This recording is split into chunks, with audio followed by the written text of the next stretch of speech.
Well, with great difficulty and sometimes badly. I guess there's a big shift that has to take place in the way that a pastor relates to sizes of organisation. So for me, I've had to go through a bit of a paradigm shift. Seeing Highfields grow from what, 100, 150, 11, 12 years ago to what, 800 plus now. So I've been on that journey, and I still am really, working out what it means to pastor a growing and now, relatively large church. It means that I relate differently now to the leadership than I did 5 years ago. I think the key word for me now is influence, as opposed to involvement. So I have to use what leadership authority I have in the church, which hopefully is considerable, but I have to use that in a different way. So I have to use it carefully and strategically in influencing. In other words, I can't be at every meeting. I can't be in every conversation. I can't be setting the agenda for all departments. I have to work now to influence the people who are leading those departments. So I invest a lot more of my time with key senior staff and with key lay leaders. I will choose to involve myself in specific events or programs that I think will carry significant momentum for the future.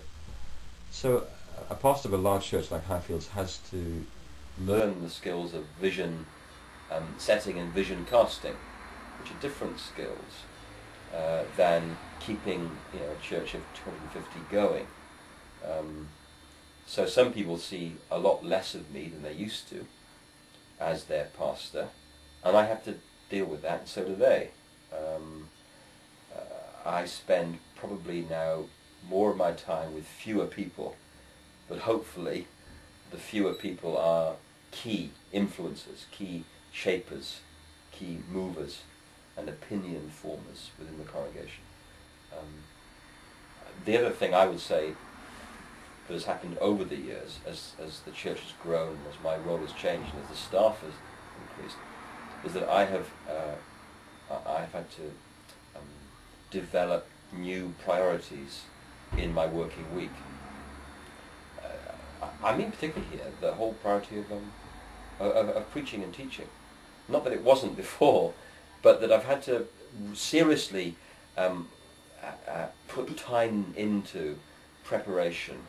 Otherwise, that key element of my ministry will get swamped by all the demands of a larger church. So again, I've become, I think, more single-minded in the last 2 or 3 years. Hopefully less driven by a whole bunch of other agendas and more focused on what matters.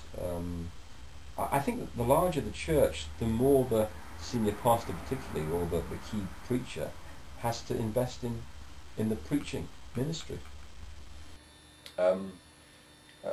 That isn't to neglect, hopefully, the other roles of the pastor, but it's just to say that your alignment of time and energy is now much more geared to preaching and teaching. I suppose that's the last thing I'd say. With a larger church, I spend now a lot of my time in teaching situations. 1 to 50, 1 to 100, 1 to 1 to one of the 3 congregations on a Sunday. So I have to sort of reuse my material a lot more. Sorry, I did say lastly, but this is the last thing. I think in the last couple of years, the large church pastor has learnt, at least I have, I'm learning how to use technology more effectively. So website, blogging, communications within the life of the church, and outward facing. I think that's been a shift too in my pastoral emphasis.